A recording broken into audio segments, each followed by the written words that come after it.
Roger Stone here. Your dollars are losing ground, but gold isn't. American Sovereign Bullion helps you protect your wealth through real, tangible assets. Through their nationwide wholesaler network, you get some of the best pricing on gold and silver delivered straight to your door. Since 1912, the U.S. dollar has lost 97% of its purchasing power. Meanwhile, gold continues to prove its strength. So call 844-272-2428. That's 844-272-2428. Or visit dyingdollar.com to request your free gold and silver guide. That's dyingdollar.com.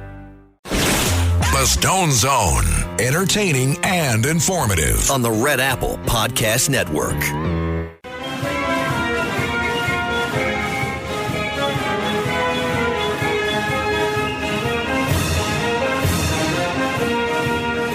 This is the Stone Zone with Roger Stone. People love him and respect him. Roger Stone. Now, give him his own. It's the Stone Zone. Here's Roger Stone. You are now entering the Stone Zone. You know, I spent 40 years in the corroded rectum of the two-party system, and I lived for many years in the swamp. There are evenings when the pageantry of official Washington reveals itself as nothing more than silk draped over steel nerves. Last night at the Washington Hilton, amid tuxedos, gowns, champagne, camera flashes, and the annual self-congratulation of the White House press corps, the illusion was shattered in an eruption of gunfire, screams, and yes, panic. What began as a glittering dinner became in seconds the third major assassination attempt or near-assassination attempt involving President Donald Trump in under 2 years. The ballroom that expected laughter instead received terror. The setting itself kind of carries dark historical resonance. The Washington Hilton is, however, forever linked with the attempted assassination of President Ronald Reagan in 1981. That a second modern presidential bloodletting nearly unfolded in the same complex is a fact too astonishing to really ignore. Critics had long questioned why a commercial hotel with such history remained the venue for high-level presidential appearances. Last night, those concerns were answered in the most violent manner possible. If ever there was an argument for the building of the president's ballroom within the presidential complex, well, last night was it. The White House Correspondents Dinner was already underway. President Trump, First Lady Melania Trump, Vice President J.D. Vance, cabinet officials, lawmakers, journalists, celebrities, and invited guests had entered the ballroom only moments earlier. Dinner service had just begun. Waiters moved through the aisles. Glassware clinked. The official hum of elite conversation floated throughout the room. Then, approximately between 8:34 and 8:40 p.m. Eastern, the sound came. At first, many attendees mistook it for balloons popping or audio equipment malfunctioning. That is how insulated privilege often hears danger. But the confusion lasted only a heartbeat. Agents began shouting warnings. Security personnel moved with sudden velocity. Then came the unmistakable truth. Shots had been fired just outside the secure ballroom perimeter. Authorities say the gunman, identified as Cole Allen, a school teacher from California, charged the main magnetometer screening area outside the ballroom. Reports indicate that he passed at least one checkpoint and may have breached two separate security layers before he was stopped. Surveillance footage reportedly showed him sprinting through a corridor towards a protected event area. He didn't reach the ballroom himself, but he got close enough to trigger one of the most alarming presidential security breaches in modern history. He was indeed heavily armed. Metropolitan Police said Allen possessed a shotgun, a handgun, and multiple knives. Investigators believe the combination reflected preparation for several forms of violence: a shotgun for mass casualties in a crowd, a handgun for movement through the hallways and tighter spaces, and knives for close quarters brutality or as backup weapons if the firearms failed. Investigators are now examining whether any of those weapons were loaded or assembled inside the hotel itself. The shooting reportedly lasting 20 to 25 seconds. That span is brief in a clock and eternal in a crisis. In those seconds, one Secret Service agent was struck in the chest area. Corrective armament, thank goodness, prevented that he was not fatally wounded. President Trump later remarked, "The vest did the job." Officials later said the wounded agent, thank God, is expected to recover. Inside the ballroom, chaos spread with primitive speed. Roughly 2,600 attendees were inside or connected to the event. Guests in formal wear dove beneath tables. Chairs toppled. Phones flew. Handbags were snatched from seats. Witnesses described repeated screams of, "Get down! Get down!" Armed agents rushed in with rifles drawn, while senior officials were reportedly pushed to the floor and physically shielded by their protective details. And because satire writes itself in Washington, D.C., some members of the well-heeled White House press corps, while scrambling for safety, reportedly did not neglect to seize expensive bottles of wine or liquor from dinner tables on their way out. Even in a moment of mortal danger, the instinct for complimentary privilege remained intact. President Trump was moved immediately, so was Melania Trump, Vice President Vance, cabinet officials including Secretary of State Marco Rubio, and other protectees. By all accounts, the extraction was swift, disciplined, and professional. Whatever failures occurred in the outer screening layers, the inner protective responses appeared to have functioned with precision once the threat actually materialized. The gunman was subdued live. Officers and agents converged rapidly and tackled him before he could penetrate further into the secured event zone. He was not shot dead at the scene, although there were online reports to the contrary. And this itself is a fact of immense investigative value. You see, a living suspect leaves behind motives, communications, travel history, finances, writings, electronics, and the possibility of discovering whether he acted alone or with the assistance authorities say he initially has refused to cooperate. Public reporting suggests that Allen, as 31 years old and a resident of Torrance, California, is a public school teacher. Reports further state that he was a registered guest at the hotel. That detail may prove central to the entire case. Hotel guest status could have allowed freer movement inside the portions of the complex and reduced suspicion from staff or security observers. Investigators believe he traveled by train from Southern California, reportedly routing through Chicago before arriving in Washington, D.C. That has raised obvious questions about whether rail travel was selected to avoid airport screening procedures. Reports also describe Allen as highly educated, with a background linked to the California Institute of Technology and experience as a tutor, programmer, or independent video game developer. Such details only deepen the public fascination with this case. America has seen this before, that technical competence and physiological instability can coexist in catastrophic form. Acting Attorney General Todd Blanche said the investigators believe the subject targeted administration officials and those that likely included President Donald Trump among those intended targets. Blanche further stated that Allen was not cooperating. Metropolitan Police Interim Chief Jeffrey Carroll said that at this stage, it appears the suspect was a lone actor. That's what they told us about Lee Harvey Oswald, and that's what they told us about Thomas Matthew Crooks. Candidly, I doubt it. Secret Service spokesman Anthony Guglielmi said that the president and the first lady were safe, one individual was in custody, and the situation remained under active law enforcement assessment.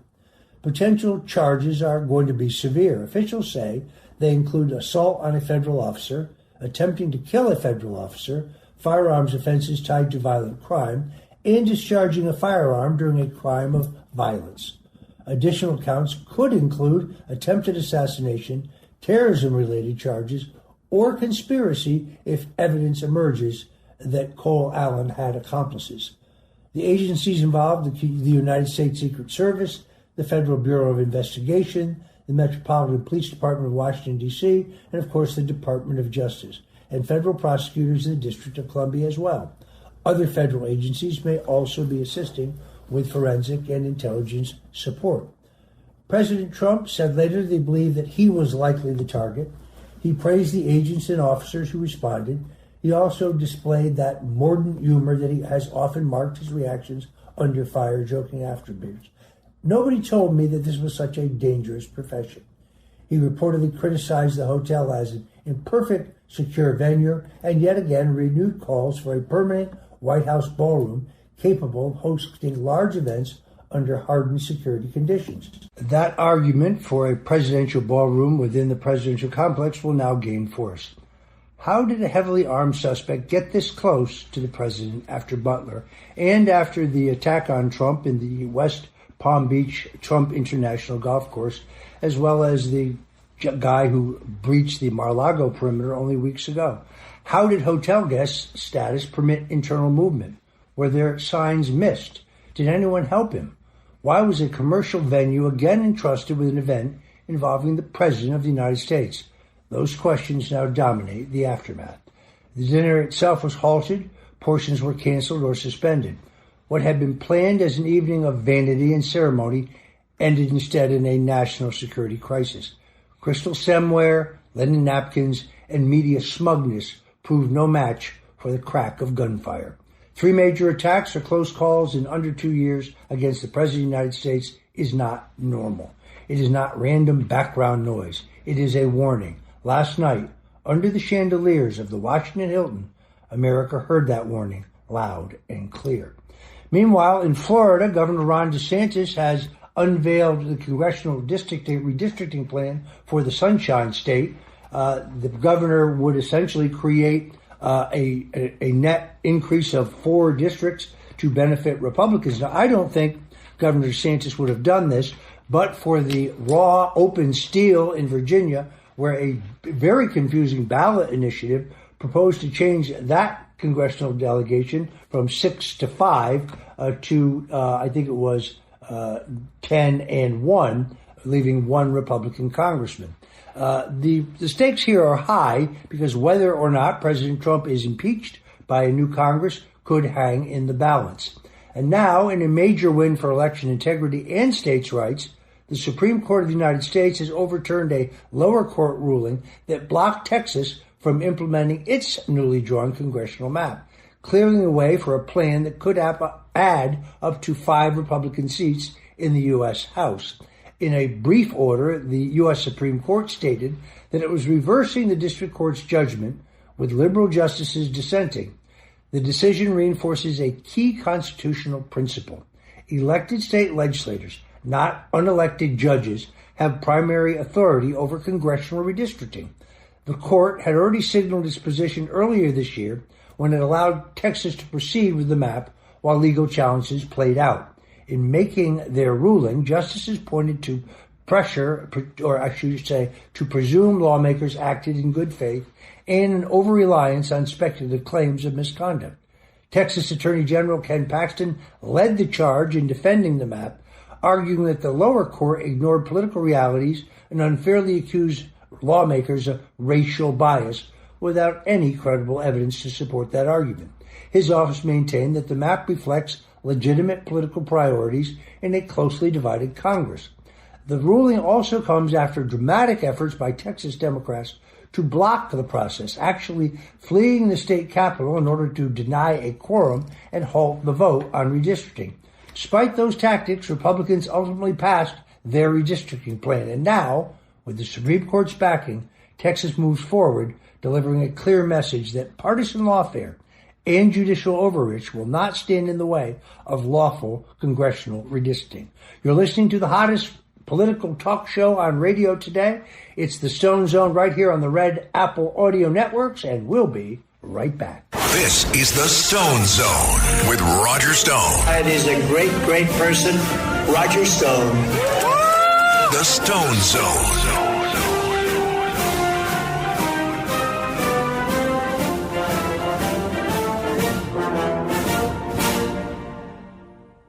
Ryan Reynolds here from Mint Mobile with a message for everyone paying big wireless way too much.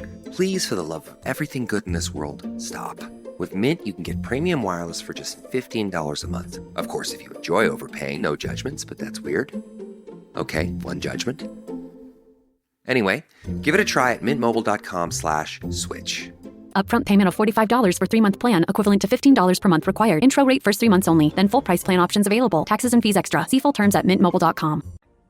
This is the Stone Zone. Now, get in the zone. It's the Stone Zone. A man who's gone through hell, but he's kept going, and he's smart, and he's strong, and people love him. Not everybody, but people love him and respect him. Roger Stone. Where's Roger Stone? Here's Roger Stone.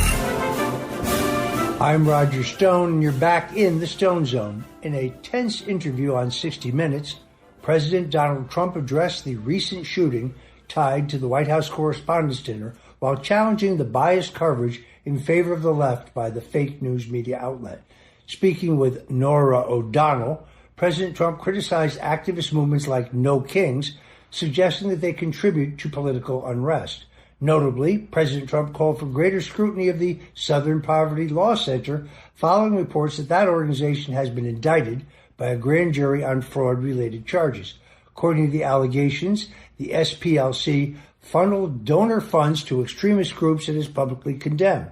They were effectively creating the white supremacist terror threat they claimed to be opposing and then raked in tens of millions of dollars in donations in the aftermath, a cruel hoax that ripped off America apart from profits.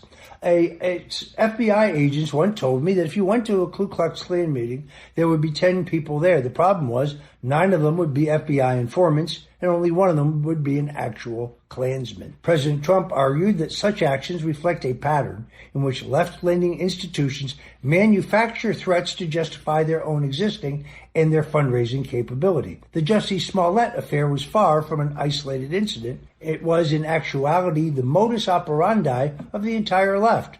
President Trump tied this to long-standing grievances over media coverage of events like the 2017 Charlottesville Unite the Right rally, noting that his remarks at the time were deliberately misrepresented and distorted in order to try to damage his presidency. While the Southern Poverty Law Center has not been convicted and denies wrongdoing, the case raises serious questions about accountability among left-wing advocacy organizations.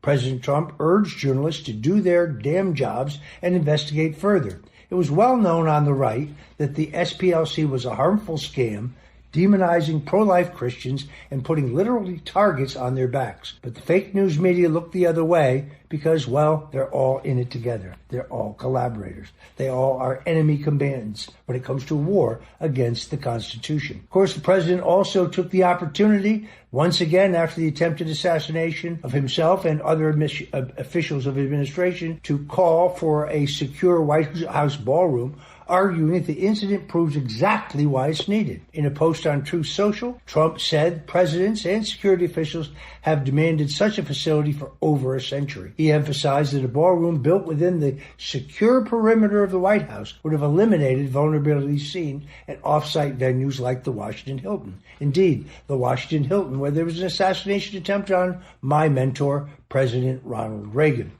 This is one where the suspect was able to bypass outer security levels that were woefully inadequate for such an event. President Trump described the proposed $400 million project, funded entirely privately and without taxpayer dollars, as a top-level security upgrade already underway, although slowed by legal challenges. The president blasted what he called the ridiculous lawsuit attempting to block construction, arguing that national security should take precedence. Supporters say the shooting demonstrates the risks of hosting high-level government officials in less secure locations. And once again, the president is right. What many people don't know is there's also a national security component that is to be built beneath the ballroom. Once again, Donald Trump is right. We need the ballroom, and a federal judge should not be allowed under the separation of powers portion of the U.S. Constitution to block that construction. We'll be right back. You tell yourself no one wants your college-era band tees, but on Depop, people are searching for exactly what you've got. You once paid a small fortune for them at merch stands. Now, a teenager who calls them vintage will offer that same small fortune back. Sell them easily on Depop. Just snap a few photos and we'll take care of the rest. Who knew your questionable music taste would be a money-making machine? Your style can make you cash. Start selling on Depop, where taste recognizes taste. This is the Stone Zone. Now, get in the zone. It's the Stone Zone. A man who's gone through hell, but he's kept going, and he's smart, and he's strong, and people love him. Not everybody, but people love him and respect him. Roger Stone. Where's Roger Stone? Here's Roger Stone. And you're jumping headfirst back into the Stone Zone. I'm your host, Roger Stone. Former President Barack Hussein Obama is drawing sharp criticism after claiming that the motive behind Saturday night's attempted shooting at the White House Correspondents Dinner remains, quote-unquote, unclear, despite authorities already releasing a manifesto spelling out the suspect's actual intent. In a public statement, Barry H. Obama urged Americans to reject political violence, but said details about the motive were still unknown. That assertion quickly sparked backlash from conservatives and law enforcement voices who made it clear that the facts are already on the table. Officials identified the suspect as one Cole Allen, a far-left California public educator, that's a public school teacher, who allegedly authored a manifesto targeting President Donald Trump and members of his administration. The document reportedly outlined plans to assassinate Trump officials from highest to lowest, while attacking the president's immigration policies and Christian belief, clear signs of a radicalized, politically motivated attack by Allen. Prominent Republicans didn't hold back at Obama's shameful silver-tongued spin doctoring. Senator Mark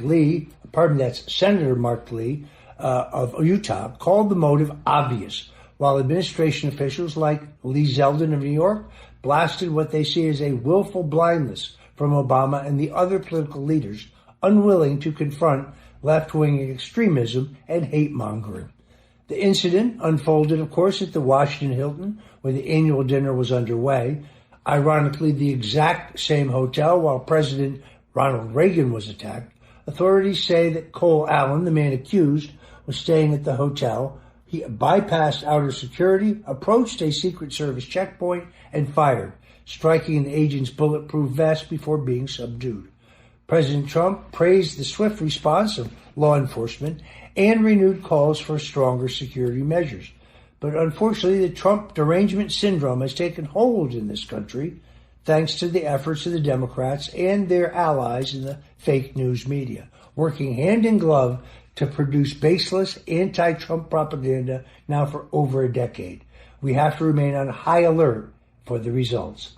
Meanwhile, Melania Trump, the gorgeous and cultured First Lady of the United States, but the only one who's never appeared on the cover of Vogue, is calling out another example of toxic rhetoric from a late-night television host, Jimmy Kimmel, after he made a disgustingly tasteless joke that Melania had the glow of an expectant widow on her face while mocking her marriage to President Donald Trump during a parody of the White House Correspondents Dinner. First Lady fired back, calling the remarks hateful and violent, and accusing ABC of enabling behavior that she says deepens division in the country.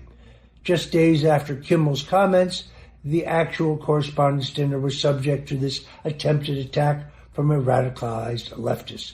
The suspect now faces serious federal charges. The issue goes beyond one tasteless joke here.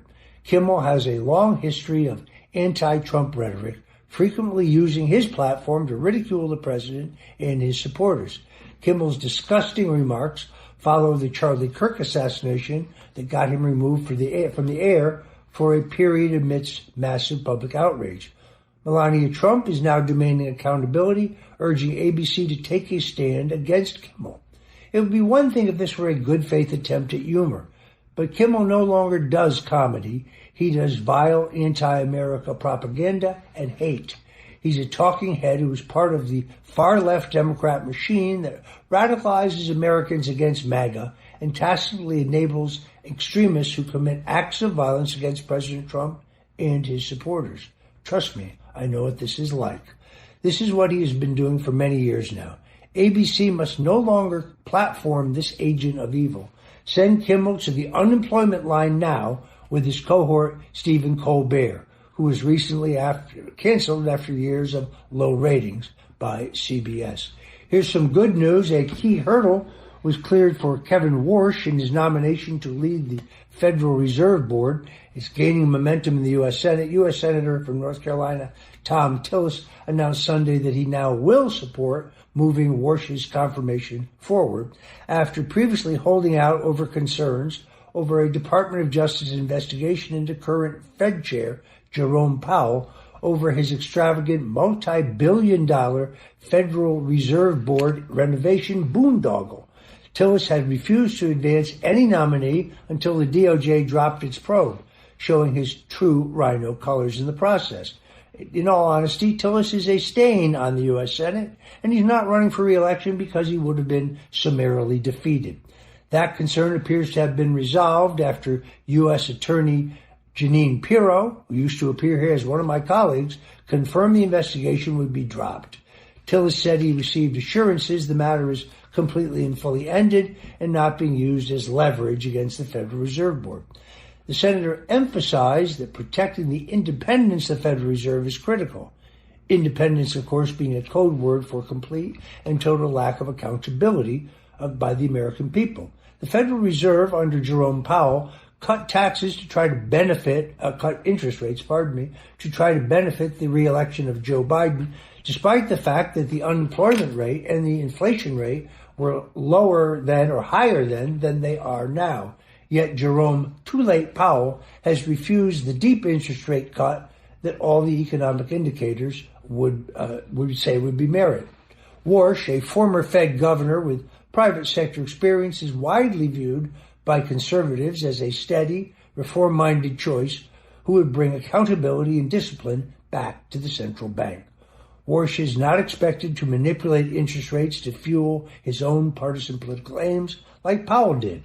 With Powell's term set to expire on May 15th, Tillis's support should prove decisive in pushing Kevin Warsh's nomination through committee and onto the Senate floor, where it is expected to pass with no problems. Tillis's objections show the need for MAGA patriots to get involved in the primary process and remove some of these entrenched rhinos with America First patriots as much as possible. Once enough rhinos are removed, then the DOJ will not be held hostage to their establishment-oriented demands like unfortunately we're seeing right now. Meanwhile, a major tax battle is brewing in California as union-backed activists have put an important question on the ballot. Supporters of this new proposal, led by the far-left Service Employees International Union, claim they've gathered over 1.5 million signatures to place a billionaire tax on the November ballot. The measure would impose a one-time 5% tax on individuals with assets exceeding $1.1 billion, with revenues largely earmarked for healthcare programs, the same type of programs that are getting bilked nationwide by scammers. We've seen this in Minnesota, millions and millions of tax dollars being stolen right from under the nose of their governor. Or perhaps the governor was in on it. We don't know. Proponents of this tax in California argue that it's needed to offset federal spending cuts, which is just another excuse to enact more runaway tax and spend policies targeting wealth creators.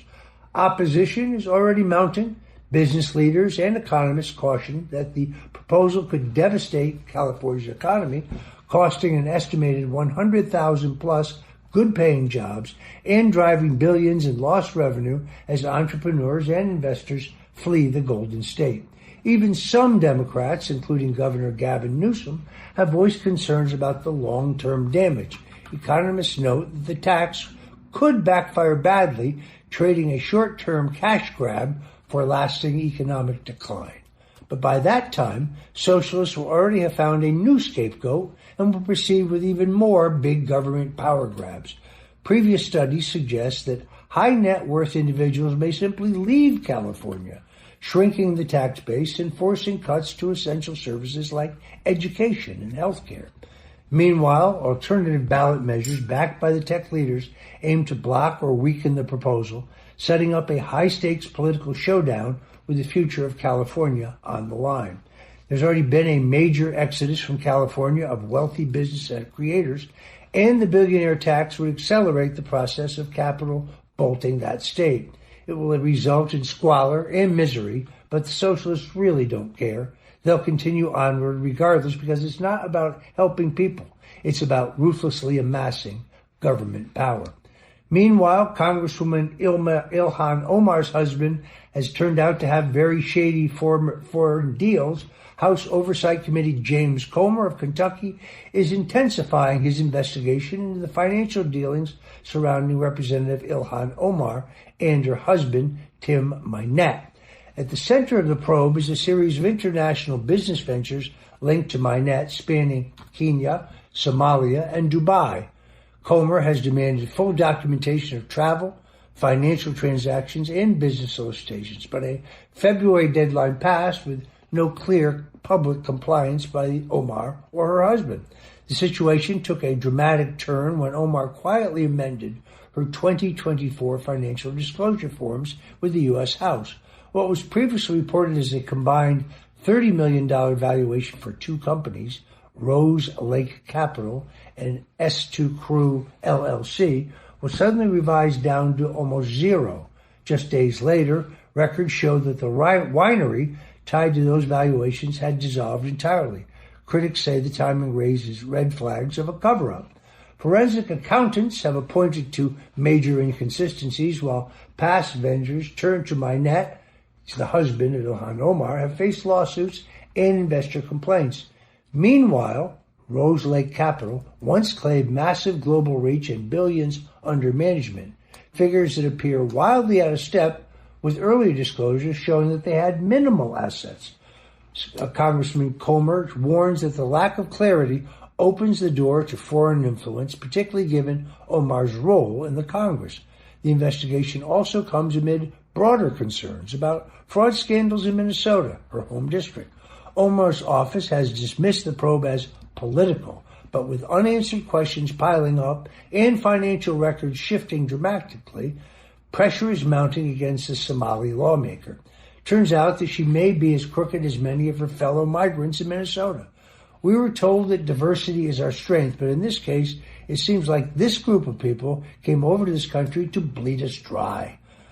Prosecuting Omar for financial fraud, kicking her out of Congress, and putting her and her crooked husband behind bars would send a message to the migrant community that's coming to America is a privilege, and we will not look the other way out of fears of being called racists or bigots if you commit criminal acts in this country.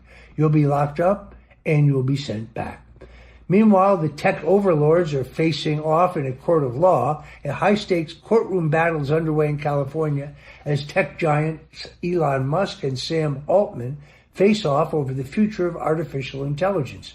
At the center of this case is OpenAI, originally founded in 2015 as a nonprofit with a mission to develop artificial intelligence responsibility. Musk, who was an early backer, now alleges that Altman and his company betrayed that vision, quietly transforming OpenAI into a profit-driven powerhouse aligned with big tech interests. The lawsuit claims that Altman abandoned the organization's founding principles in pursuit of massive financial gain, turning what was meant to be a public good with a corporate juggernaut now valued in the hundreds of billions of dollars. OpenAI denies the accusations, dismissing the case as a personal grievance tied to Musk's competing venture. That would be Grok. But the implications go far beyond a simple business dispute. Artificial intelligence is rapidly reshaping our economy, raising serious concerns about job loss, censorship, and unchecked corporate power.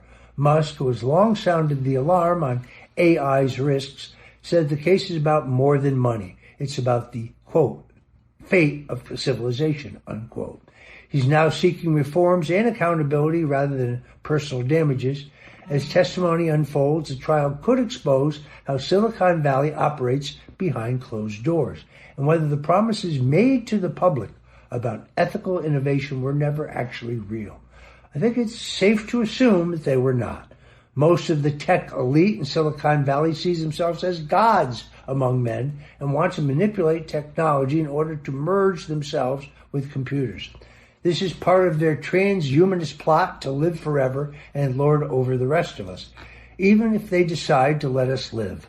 Musk has shown with the acquisition of Twitter and the immense support for President Donald Trump in 2024 that he has a soul. Even though Elon Musk may have some off-the-wall beliefs and stick his foot in his mouth from time to time, he's demonstrated that he's on Team Humanity. Hopefully, Musk's lawsuit is successful, bringing rogue AI to heel and holding Altman accountable for his corporate treachery. I'm Roger Stone. You're listening to the Stone Zone. We've got more on the other side, so whatever you do, don't go away. This is the Stone Zone with Roger Stone. And he's a great, great person, Roger Stone. The Stone Zone.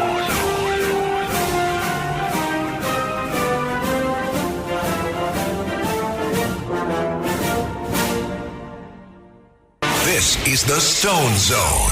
Now, get in the zone. It's the Stone Zone. A man who's gone through hell, but he's kept going, and he's smart, and he's strong, and people love him. Not everybody, but people love him and respect him. Roger Stone. Where's Roger Stone? Here's Roger Stone.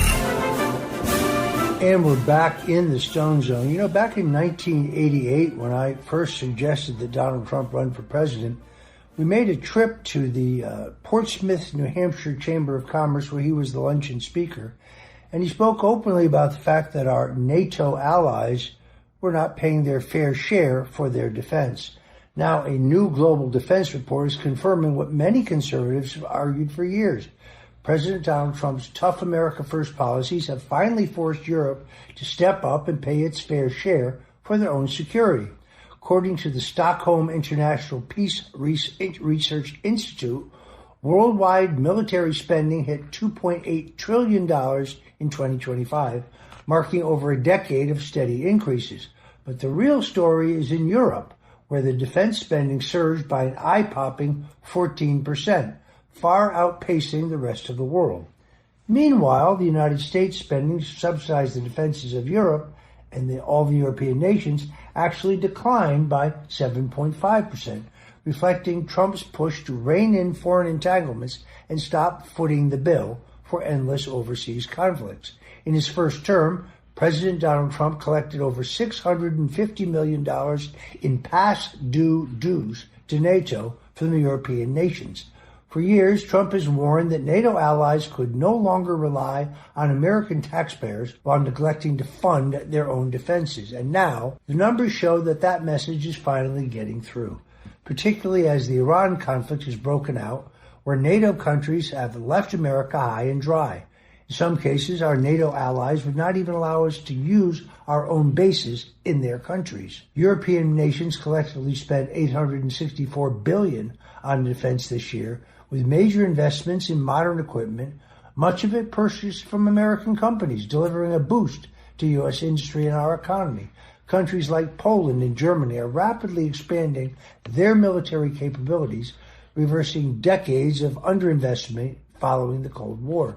Even nations who claim they're acting independently are, in reality, moving exactly in the direction Trump has demanded, towards a stronger, more self-reliant Europe that shares the burden of global security. After years of imbalance, NATO is shifting towards fairness. It's a long overdue change, and it will endure even after President Trump leaves office. I'm glad there was no tragedy at the White House Correspondents Dinner. The only real tragedy, other than the federal agent who was attacked and wounded but will survive, was the fact that President Trump had a terrific comedy routine worked out, as is traditional. He'd actually tried out some of his jokes on me in the Oval Office the previous Wednesday. It was terrific material. In a way, I hope they do reschedule this because, well, Donald Trump is naturally funny, and I think he would have won the night with some self-deprecating humor, but also jabbing the far-left fake news media. In the meantime, I thank God that he is safe, but I also point out this is not third, but actually the fourth attempt on his life. Remember the man who stormed the gate at Mar-a-Lago? Happened to be on a weekend that the president was not there, but a man breached the perimeter with a loaded shotgun, only to be shot and killed by Secret Service agents. All of this violence against the President of the United States and his supporters is ginned up by the torrent of hate put forward by people like Hakeem Jeffries and Senator Chuck Schumer, AOC, Bernie Sanders, and the rest of the left-wing cabal. They blame us, but the blame is very clear on their overheated rhetoric and their constant attacks on Donald Trump as a fascist, Hitler, a white supremacist and a hater. They are precisely that. They are the radicals, and their rhetoric is responsible for this outrageous spasm of violence. I'm Roger Stone. Thanks for joining us today in the Stone Zone. Until tomorrow, God bless you and Godspeed. Thanks for listening to The Stone Zone with Roger Stone. You can hear The Stone Zone with Roger Stone weeknights at 8 on 77 WABC. If you like the podcast, share it with your friends and listen anytime at WABCRadio.com and download the WABC Radio app. Hit that subscribe button on all major podcast platforms. Plus, follow WABC on social on Instagram, TikTok, Facebook, and X. See you next time for a new episode, so you never have to wonder. What the heck is going on here?